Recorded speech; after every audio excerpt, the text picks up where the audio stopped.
This is Darren with some ideas for leading your lesson on being evangelistic as a follower of Jesus Christ. A couple of themes I want you to be aware of that are important here. Right off the bat, I make a distinction in the lesson between being gifted as an evangelist and being a witness, and that's a very helpful breakdown. There may be people even in your group who are gifted as evangelists, and you might want to ask about that.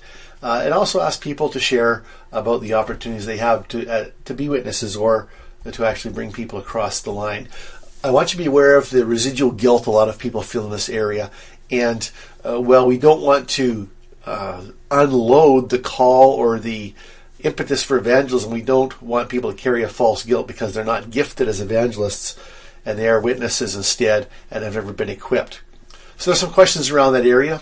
There's making the point that it is an inherent part of following Jesus Christ. There's a question about areas that a person needs to grow, whether in knowledge or motivation or courage or relationships.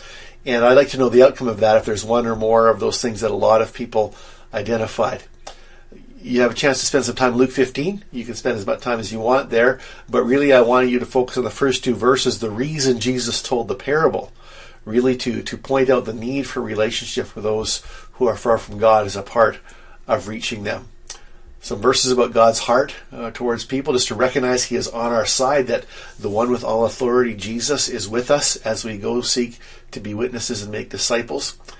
And then we see some ways we can pray for people, Acts 26:18, as well as some ways we can pray for ourselves.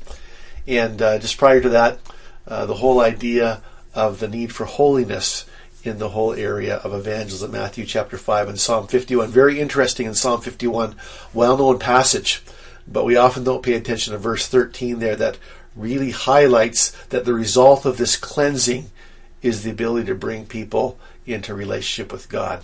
So enjoy the lesson, and if there is a high level of need for training or knowledge of this area, please let me know. We may have to look at that into the new year.